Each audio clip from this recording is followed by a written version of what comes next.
Well, in week 0 and week 2, we saw a different Ryan Hilinski. Week 3 was a little bit different.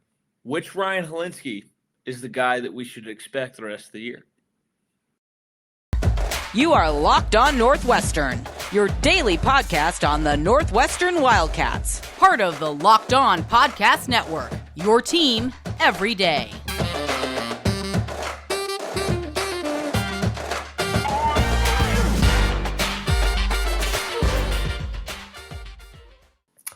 Welcome in. This is Locked On Northwestern, part of the Locked On Podcast Network, your team every day.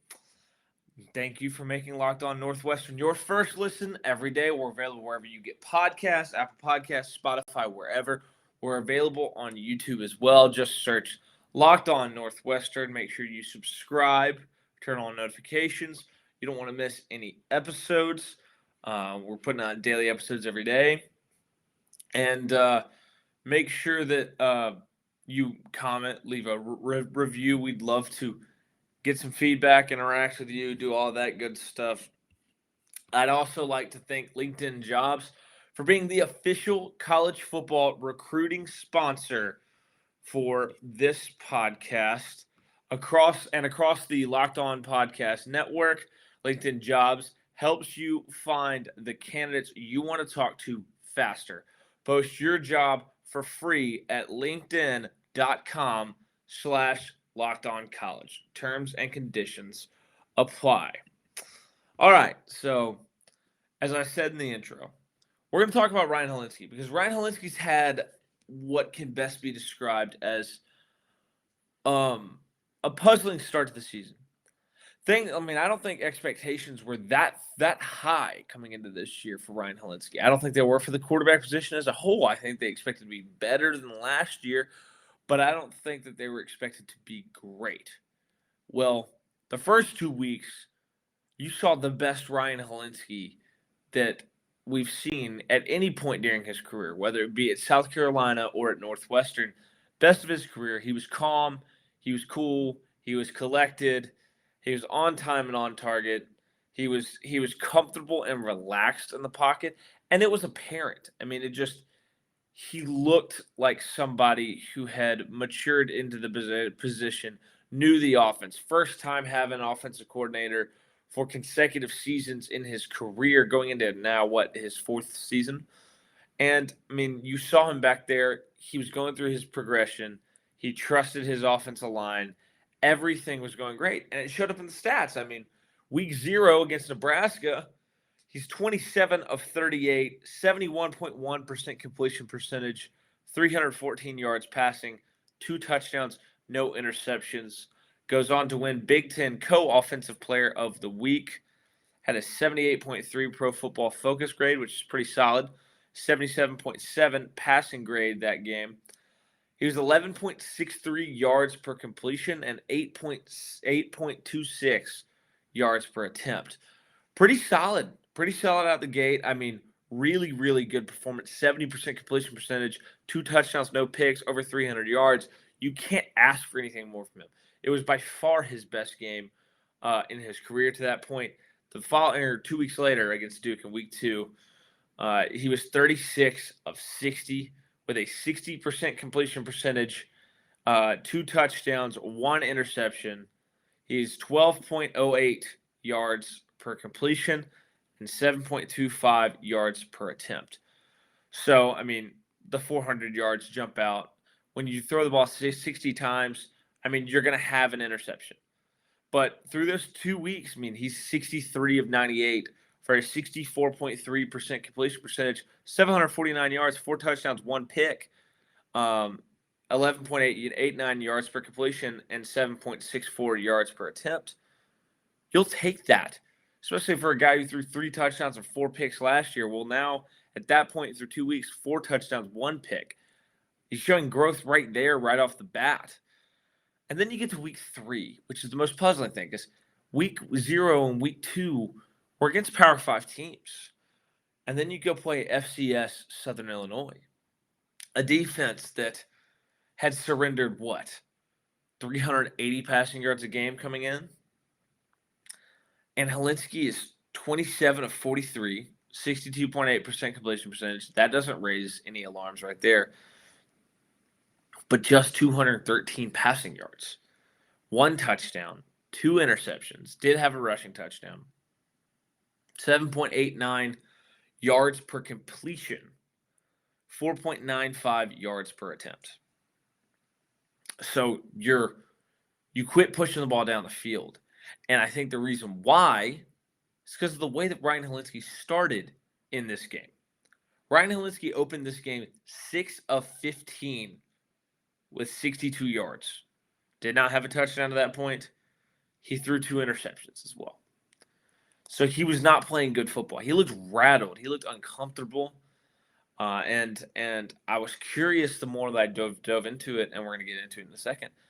I mean, was it he just didn't trust his offensive line? Yes, he was sacked 3 times in the game, but I don't feel like this is the defense that should have given him this much trouble. And you quit pushing the ball down the field. Everything was short, and that's how you get that 7.89 yards per completion, which is 4.5 yards shy of what he did in week 0, 5 yards shy of what he did in week 2. And then that 4.95 yards per attempt is 3 yards short of what he's been doing all year. I mean, so which Ryan Hilinski are you going to see on Saturday? Which Ryan Hilinski are you going to see going forward? I mean, for his career leading up to this year, he was 335 of 588 for a 57% completion percentage, 3,369 yards, 14 touchdowns, 9 picks, 2 rushing touchdowns, 10.06 yards per completion, and 5.73 yards per attempt. That sounds like a guy who's a lot more in line with week 3 Ryan Hilinski rather than week 0 and week 2 Ryan Hilinski. And so my question is, what happened? Why was he so uncomfortable? And with that, it's just an off game, but it's just shocking that it happened against the defense that you easily should have probably had the best game of the year against in terms of what their pass defense had done in their previous performances. And you just got rattled early. You didn't bounce back all that well.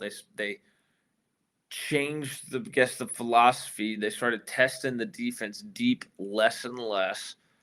Things got a lot shorter. You started picking up a lot more completions, got into a little bit of a rhythm, but the stats aren't great. So my question is, which Ryan Hilinski are we going to see on Saturday and as the rest of the season goes forward? And with that, I mean, I think you have to start looking at the pieces around him. And that's why here in just a second, we're going to take a look at the offensive line. So that's going to be where we go in a second. But first, these days, every new potential hire can feel like a high-stakes wager for your small business. You want to be 100% certain that you have access to the best qualified candidates available. That's why you have to check out LinkedIn Jobs. LinkedIn Jobs helps you find the right people for your team faster and for free. Hey, I mean, LinkedIn Jobs is something that I've looked into. It's how I ended up at the radio station that I'm at right now. Just kind of digging around through people that in my network and finding connections. But when you go to post your job, you post your job and then you add the purple hashtag hiring frame to your LinkedIn profile to spread the word that you're hiring. Simple tools like screening questions make it easy to focus on the candidates with just the right skills and experience so you can quickly prioritize who you'd like to interview and hire.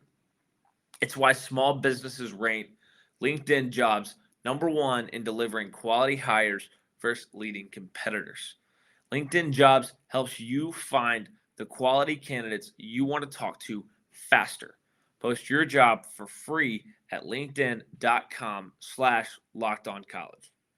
That's linkedin.com/lockedoncollege to post your job for free. Terms and conditions apply. All right, so now that we've talked about Ryan Hilinski and the contrast of week 0 and week 2 to what week 3 was. And the question is, what are we going to see What are we going to see as this season progresses? What are we going to see on Saturday? Well, I think the first place you have to look is the offensive line. You need to look at what did they look like to this point of the year. Week 3, how did they look? Well, we know in week 0 the offensive line was dominant. We know that they won that 6-inch war that Fitz talks about so much. Fitz even said on their grading scale, it's the first time that he has had all 5 offensive linemen grade out at 90 or above based on or since he and Kurt Anderson, the offensive line coach, have been working together. But when you look at that week 0 game, you had Peter Skoronski at left tackle, Josh Priebe at left guard, Charlie Schmidt at center, Conrad Rowley at right guard, and Ethan Wiedeker at right tackle. Skoronski is your anchor. He is the best player on this team. He graded out, according to Pro Football Focus, in that game at an 89.9. His pass blocking grade was a 79.9, and his run block grade was an 88.5. That's really stout. An 89.9 is elite NFL type of grade, and that's what you saw from him in that first game. Josh Priebe was next at left guard, 75.9, pretty strong. 73.3 in the pass block grade, 80.1 in the run block grade. Very strong performance in the run game. At center, Charlie Schmidt, 70.6 in the PFF total grade, 50.7 in pass block. Not great. 70.8 in run block, which is very, very strong. And then Conrad Rowley had a rough day. 49.9 Pro Football Focus grade. 70.7 in pass block. Pretty good there. 44.6 in run block, which is a good bit worse than everybody else on the offensive line that day.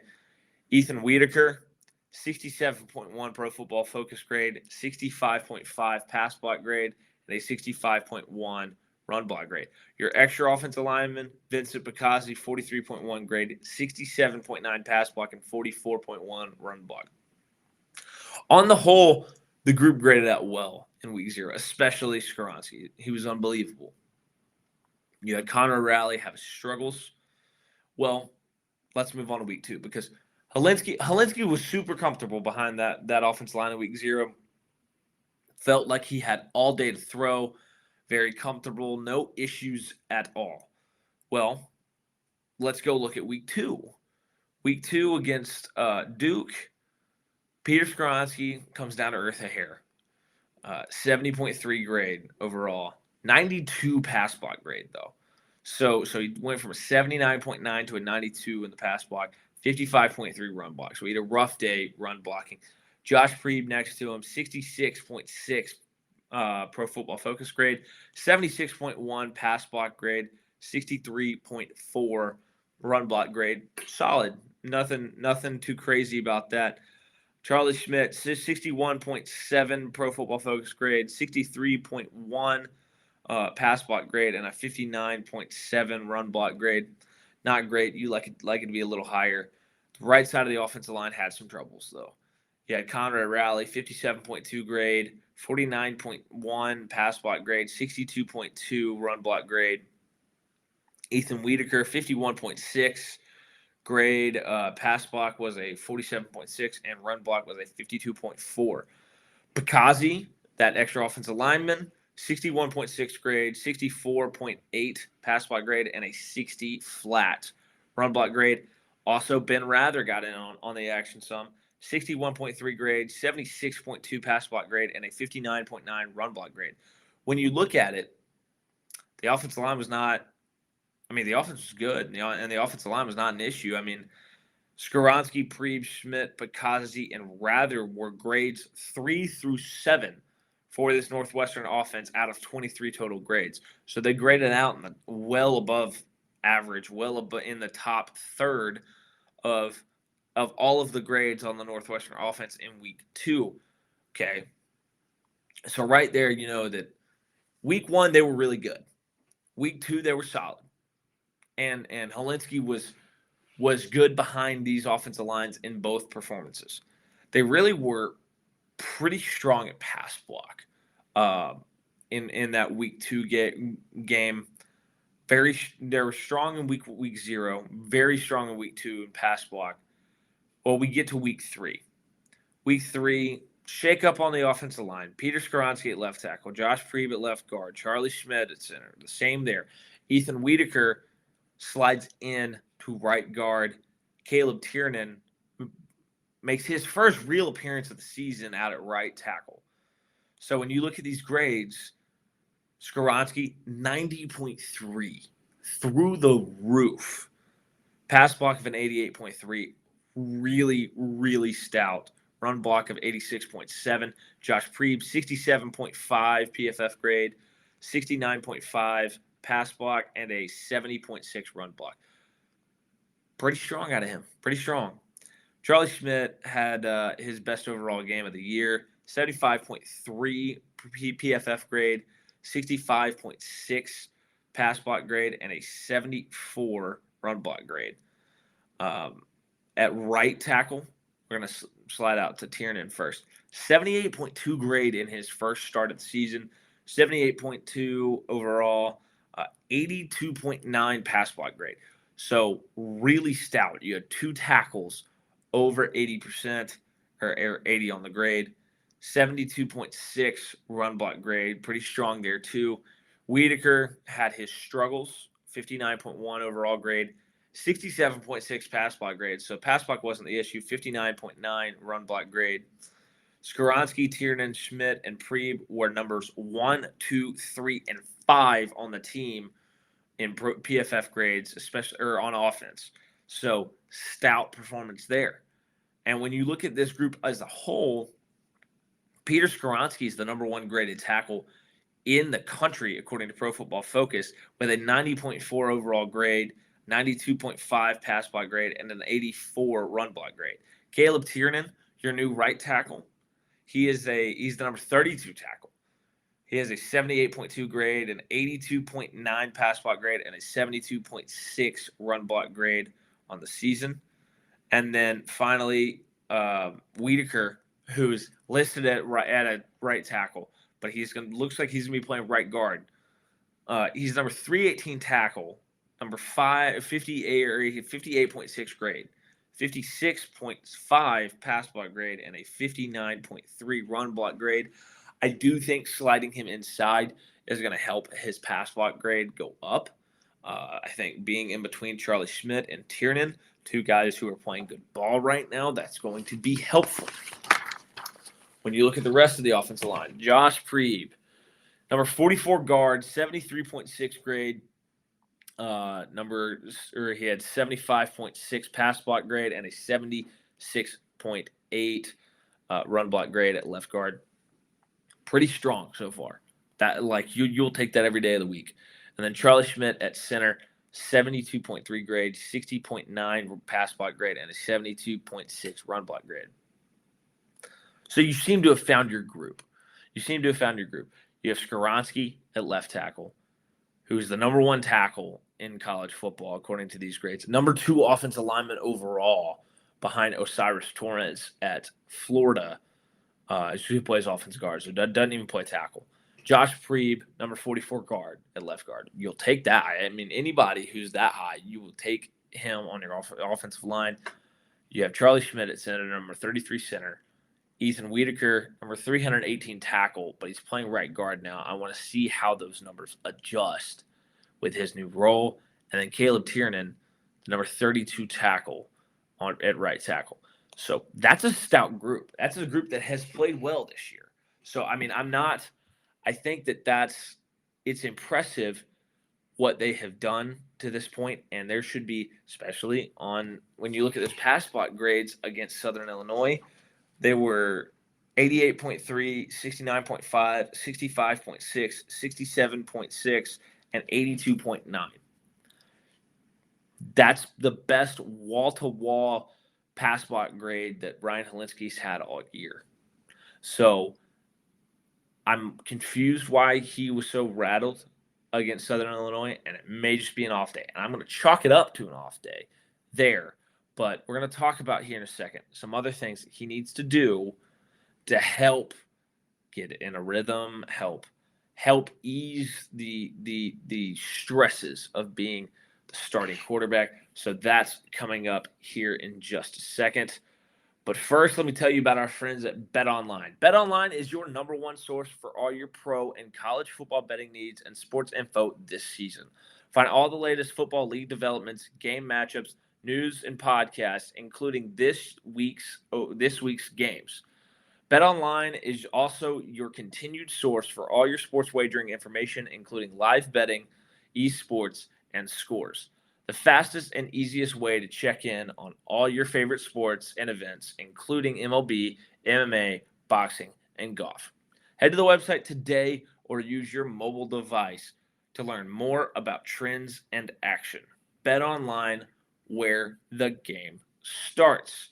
All right, so now that we've talked offensive line, now that we've talked Ryan Hilinski and compared those first few games, I think we need to look at some things to help Ryan Hilinski. I think out the gate on Saturday, you need Bajakian, the offensive coordinator, to scheme up a few easy passes, get him into a rhythm, especially on early downs.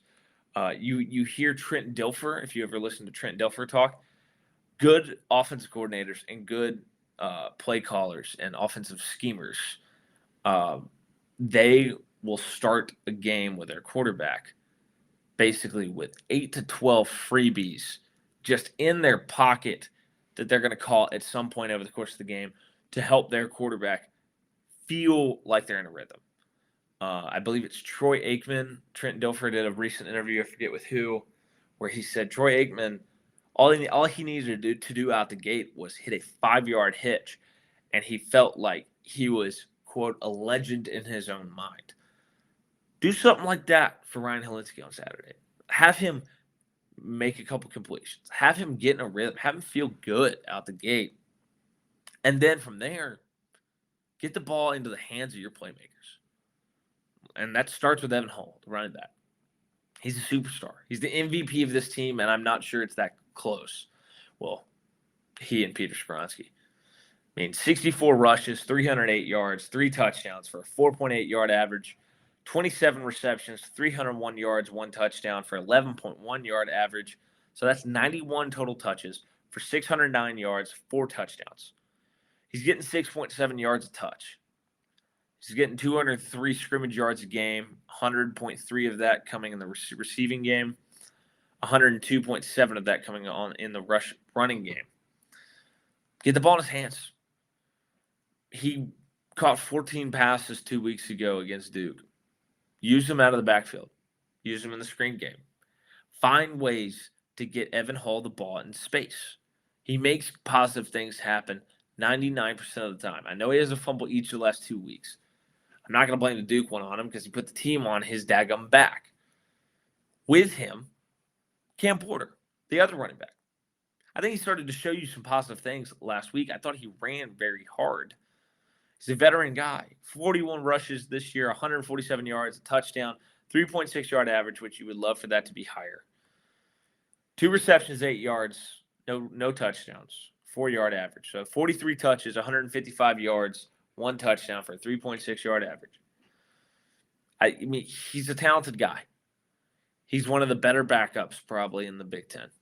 And I think I wouldn't mind finding a way to get Evan Hull and Cam Porter on the field at the same time and make defenses have to account for both of them because I think both of them can be explosive players.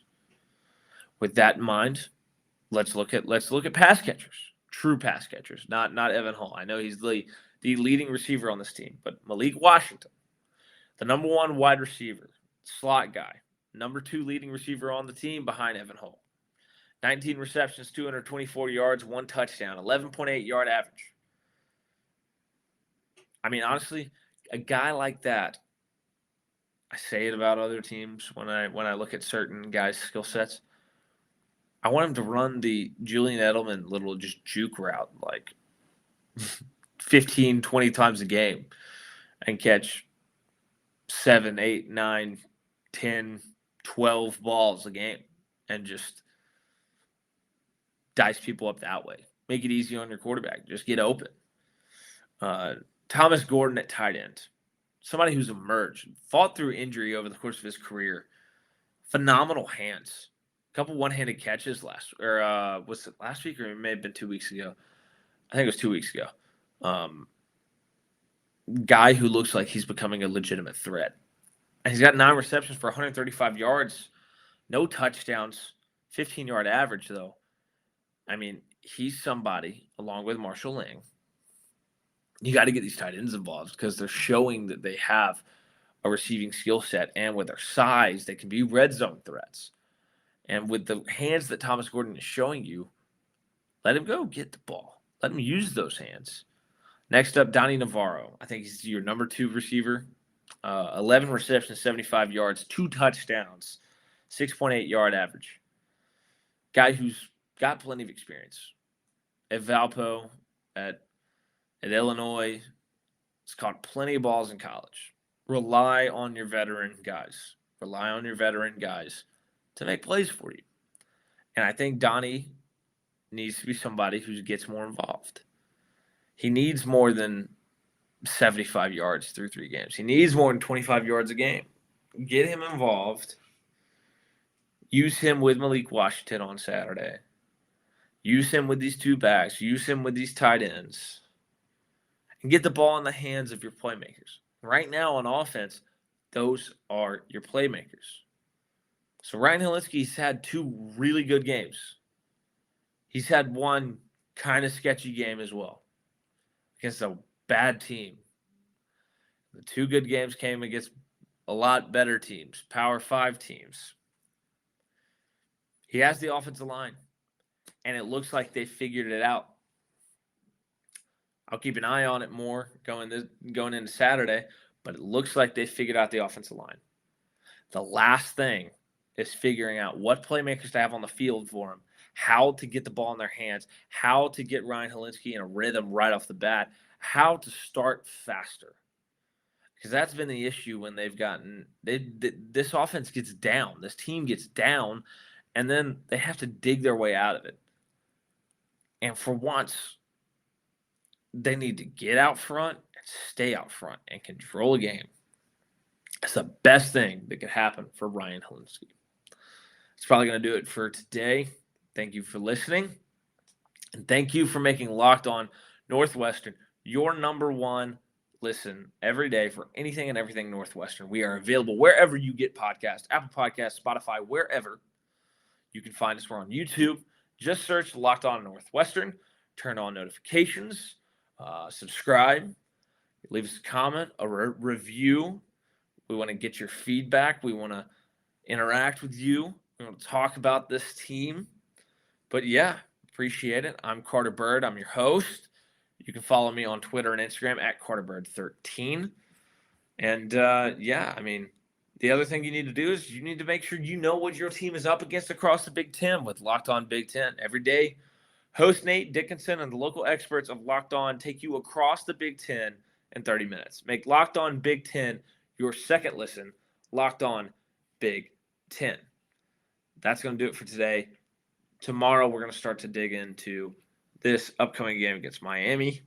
And then Friday, I think we're probably going to have a typical little picks around the country segment. Maybe a little bit more on Miami, but Miami of Ohio, that is, in case you were wondering.